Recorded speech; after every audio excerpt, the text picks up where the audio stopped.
The laughter at the back of the classroom was loud and merciless. A young woman named Alina scrolled through her phone, smirking as her friends egged her on. They were planning a reunion of sorts, a party where everyone from their school days would gather. In the middle of their banter, someone brought up Armin. He was the quiet boy, the one who always sat at the back, whose clothes never matched, whose shoes were worn thin, and who never quite fit in. He was the boy they mocked without guilt, the one who seemed invisible until they needed someone to make fun of. Alina, with her usual confidence and her circle of admirers, thought it would be funny to invite him. With a sly grin, she typed his name, sent the invitation, and joked, "Let's see if the poor guy even shows up." Everyone laughed, as though it was the punchline of a cruel joke. What Alina never expected was that he would actually come.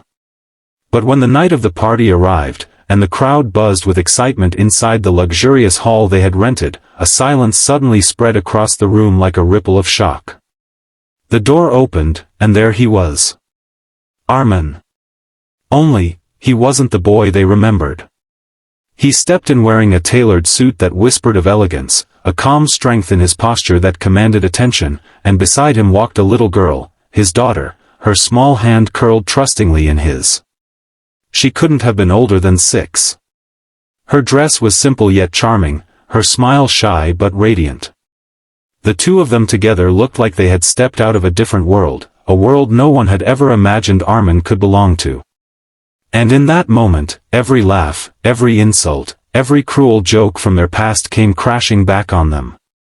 The room froze.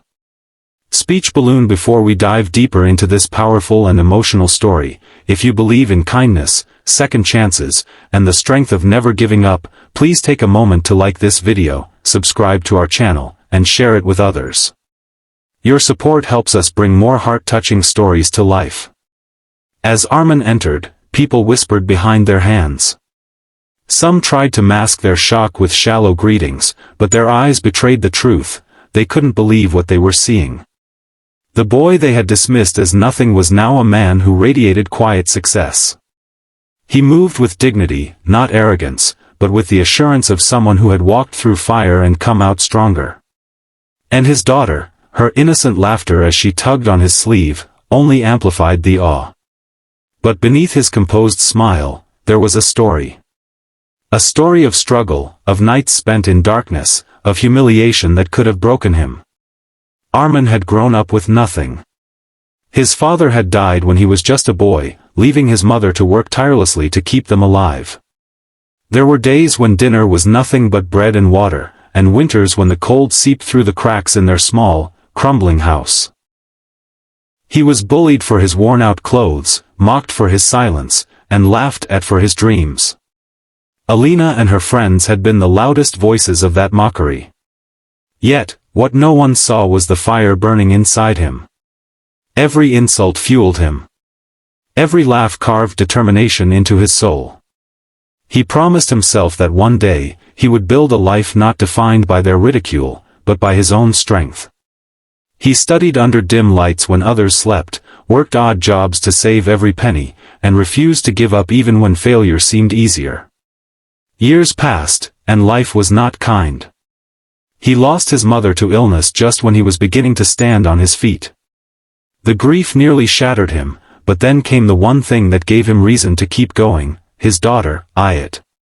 She was the child of a brief marriage that ended when his wife abandoned them, unwilling to live a life of struggle. Armin was left alone with a baby in his arms, and the crushing weight of responsibility. There were nights when he cried quietly, holding his daughter close, wondering if he could ever give her the life she deserved. But every time she smiled, every time she reached for him, he found the strength to push forward. He worked harder than ever, taking risks, starting small businesses, failing and trying again. People doubted him, doors were slammed in his face, but he refused to stop. Slowly, his determination bore fruit. The business he built from scratch grew. One success led to another, and before long, he was no longer the boy in tattered shoes. He was a man who had built an empire brick by brick, with his daughter as his guiding star. And now, Here he was, standing in the very room filled with the people who once told him he would never amount to anything. The irony was bitter but strangely sweet. As the party went on, the atmosphere shifted. Some tried to approach him with forced smiles, pretending they had always liked him. But Armin remained polite, distant, never bitter. His focus was on Ayat, kneeling to fix her little bow, carrying her when she grew tired, making sure she felt safe and cherished. His love for her was evident in every small gesture, and it spoke louder than any wealth or success he carried. Alina, however, couldn't bring herself to move. She watched him, her heart heavy with guilt. She remembered the times she had laughed at his old backpack, mocked his handwriting, and whispered cruel jokes at his expense. Back then, she never imagined that the boy she treated like a joke would become the man who left everyone breathless. And seeing him now, not flaunting his success but humbly walking through the room with his daughter, broke something inside her. When their eyes finally met, Armin gave a small nod, nothing more. No anger, no revenge, just a quiet acknowledgement. That hurt her more than any words could. Because in that single nod was a message: he had moved on, while she was still standing in the shadows of her own cruelty. The rest of the evening blurred for many, but the image of Armin and his daughter remained etched in their minds. The man who had every reason to hate, to boast, to humiliate, chose instead to rise above it all. His presence alone was enough to silence years of ridicule. As the night ended, and Armin carried his sleepy daughter out into the cool night air, those inside the hall were left with a lesson they could never forget. Sometimes, the people you dismiss as nothing are the very ones who will rise the highest. And sometimes, the greatest wealth is not the money you earn, but the love you carry and the dignity with which you live. Rose, if this story touched your heart, please don't leave without showing your support. Like this video, comment your thoughts, subscribe to the channel, and share it with others who need hope. Every story we share is meant to remind us of the power of resilience, kindness, and love. This was the story of Armin and Ayat, a story not just of wealth, but of strength, humility, and the power of never giving up. Because sometimes, the greatest revenge is simply living well.